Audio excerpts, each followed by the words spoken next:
तो आज की इस वीडियो में हम कोई भी स्ट्रैटेजी वगैरह डिस्कस नहीं करने वाले। तो मैंने अभी तक 5-6 वीडियोस डाली हैं अपनी यूट्यूब पे, बट जैसे कि बहुत सारे यूट्यूबर्स हैं जो अपनी मतलब कि सक्सेस स्टोरी बताते हैं, किस तरह से उन्होंने एग्ज़ाम्स निकाले हैं, वो नहीं बताया। तो मुझे लगा कि मैं भी यार कुछ शेयर कर दूँ ताकि आप लोग भी मुझे जान लो। और मैं तो आपको कमेंट्स में देखता ही रहता हूँ, इतने भी नहीं आते बट जितने आते हैं ठीक है। तो मैंने जो अपनी बैंकिंग की प्रिपरेशन है वो 2020 से स्टार्ट करी थी। एंड 2020 में कोविड का पीरियड था, जम्मू में थोड़ा इंटरनेट भी बैन था, तो मेरी मई जून से प्रिपरेशन स्टार्ट हो गई थी। एंड सबसे पहला जो मेरा एग्ज़ाम था वो हुआ था आरआरबी पीओ का। और मुझे याद है कि एग्ज़ाम में मैं बिल्कुल ब्लैंक था, मुझे कुछ भी नहीं आता था। ठीक है, मैं टोटल 23 मार्क्स का ही पेपर जो है वो अटैम्प्ट करके आया था। तो वो चीज़ ने बहुत ज़्यादा मेरे को ऐसे झटका सा लग गया मेरे को, यार ये क्या है। मतलब कि एकदम इंजीनियरिंग से स्विच करके आए थे बैंकिंग वाली साइड, क्योंकि दोस्तों ने कहा था कि देख इंजीनियरिंग तो मैकेनिकल इंजीनियर है, बहुत कम वैकेंसी आती है, इतनी ज़्यादा मेहनत भी करेगा तो जो सक्सेस के चांसेस है कम है, तेरे को जॉब अगर जल्दी चाहिए तो बैंकिंग की तरफ स्विच कर लेते। मेरे दिमाग में भी कुछ ऐसा चल रहा था और मैंने भी स्विच कर लिया। तो जब बैंकिंग की प्रिपरेशन यहाँ पे स्टार्ट करी तो ये सब देखने को मिला। एंड सोर्सेज थे नहीं, इंटरनेट चल नहीं रहा था, तो करें कैसे। बट फिर उसके बाद इंटरनेट सर्विसेज स्टार्ट हुई, 2G से स्टार्ट हुआ था, तो कुछ कुछ वीडियोस देखने को मिलने लग गई।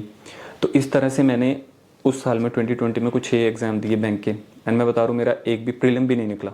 ठीक है, तो मेरे आरआरबी क्लर्क जैसे आपका रिजल्ट आया अभी 2-3 दिन पहले, मेरा भी उसका, सभी कहते थे बहुत ईजी एग्ज़ाम होता है, ये तो निकल ही जाएगा। मेरा वो भी नहीं निकला। ठीक है, बहुत कम मार्क्स थे।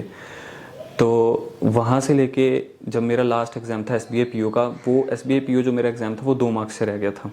ठीक है, तो मेरे को लगा यार कहीं ना कहीं तो इम्प्रूवमेंट हुई है, कहाँ आरआरबी क्लर्क में बहुत कम मार्क्स और कहाँ मैं एसबीआई पीओ में 2 मार्क्स से रह रहा हूँ। तो एक और अगर चांस दूंगा ना 2021 में तो पक्का निकलेगा। एंड 2020 में मेरा ऐसा था, मुझे सिर्फ जॉब चाहिए थी। ठीक है, चाहे क्लरिकल हो चाहे कोई भी हो, मुझे जॉब चाहिए। बट 2020 में मुझे लगा, 2021 में मुझे लगा कि नहीं, अब अगर प्रिपरेशन करनी है ना तो अब करनी है पीओ के लिए। ठीक है, मैं ये नहीं कह रहा हूँ कि क्लरिकल की जॉब अच्छी नहीं है, बट हाँ हमें हमेशा जो टारगेट है वो बड़ा रखना चाहिए। ठीक है, तो वही सोचते हुए मैंने एसबीआई पीओ को टारगेट करना शुरू कर दिया। अब मैं पावर ऑफ मैनिफेस्टेशन में बहुत ज़्यादा बिलीव करता हूँ, तो इसलिए मैंने जो अपना ये गोल था हर जगह लिख दिया। जहाँ सोता हूँ बेड के पास लिख दिया, जहाँ पढ़ता था स्टेट टेबल वहाँ पे लिख दिया। वॉलेट में आज भी मेरे वो स्लिप है जिसपे मैंने लिखा हुआ है एसबीआई पीओ 2021 AIR1। ठीक है, तो इस तरह से तो फिर उस चीज़ को दिमाग में रखते हुए मैंने प्रिपरेशन करना स्टार्ट करी। एंड मुझे लगता है कि देखो यार, कोई भी अगर एग्जाम है ना उसमें ना हमें 5 चीज़ें करनी बहुत ज़्यादा ज़रूरी है। मेरा एक्चुअली ये आदत है हमेशा पॉइंट में डिवाइड कर देना हर चीज़ को।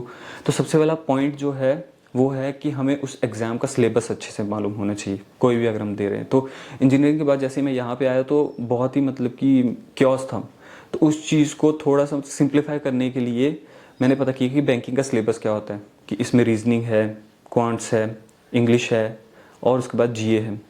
एंड फिर उसमें भी रीजनिंग में हमारी पजल्स ज़्यादा इंपॉर्टेंट होती हैं, मिसलेनियस क्वेश्चंस कुछ कुछ होते हैं वो करने होते हैं। एंड जो हमारा क्वांट्स है उसमें भी स्पीड मैथ है, डीआईज हैं, अरिथमेटिक है। तो इस तरह से इसका डिस्ट्रीब्यूशन हो गया।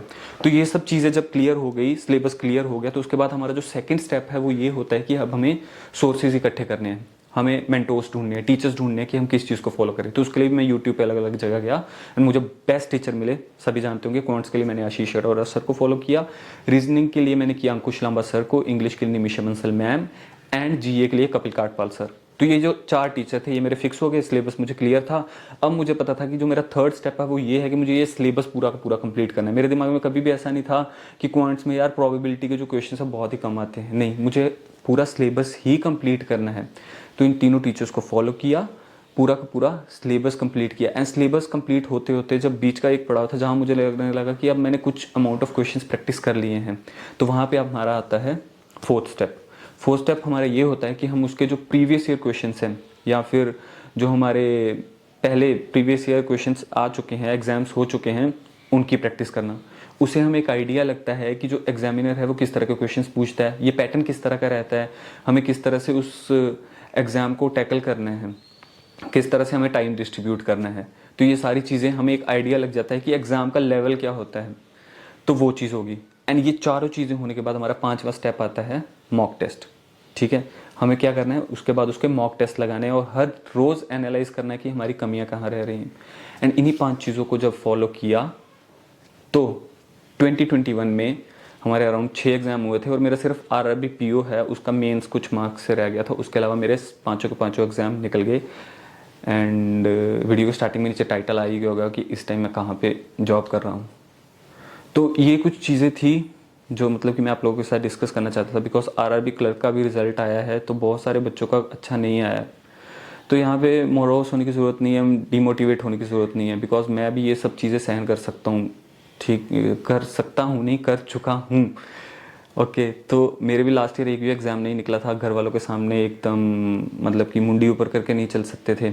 दोस्त भी यही कहते थे कि यार ठीक है नहीं हुआ, क्लरिकल के लिए ट्राई कर ले, पीओ तो चल नहीं होना है क्योंकि उसका लेवल बहुत ज़्यादा है। तो ये चीज़ें चुभती थी कहीं ना कहीं मन में, बट नहीं, मुझे पता था कि हार्ड वर्क बीट टैलेंट। चाहे कितने भी टैलेंटेड लोग हों, बट मैं टैलेंटेड नहीं हूँ, बट मुझे भरोसा है अपने हार्ड वर्क पे, तो वो चीज़ करके मैं ये सारे एग्जाम्स निकाल लूँगा। तो सबसे ज़्यादा इंपॉर्टेंट चीज़ ही ये है कि आप खुद पे कितना भरोसा करते हो।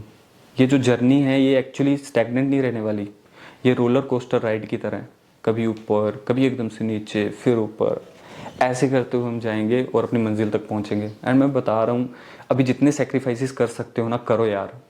ये जो जॉब है ये कोई छोटी मोटी चीज़ नहीं है, वो भी ऐसे टाइम पे मिलना जहाँ पे अनएम्प्लॉयमेंट बहुत ज़्यादा बढ़ चुकी है।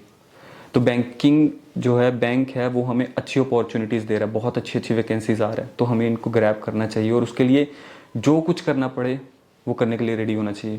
बिकॉज जिस दिन आपको जॉब मिलेंगी, बैक टू बैक बहुत सारी जॉब मिलेंगी, जब आपको चूज़ करनी पड़ेगी, तो मैं खुद बोल रहा हूँ आपको लगेगा यार वो सारे सेक्रीफाइसेस जितने भी मैंने करे थे ना वर्थ इट थे यार। तो ऑल द बेस्ट आपके आने वाले एग्जाम्स के लिए। एंड अगर वीडियो अच्छा लगा हो तो लाइक करें, चैनल को सब्सक्राइब करें। Thank you.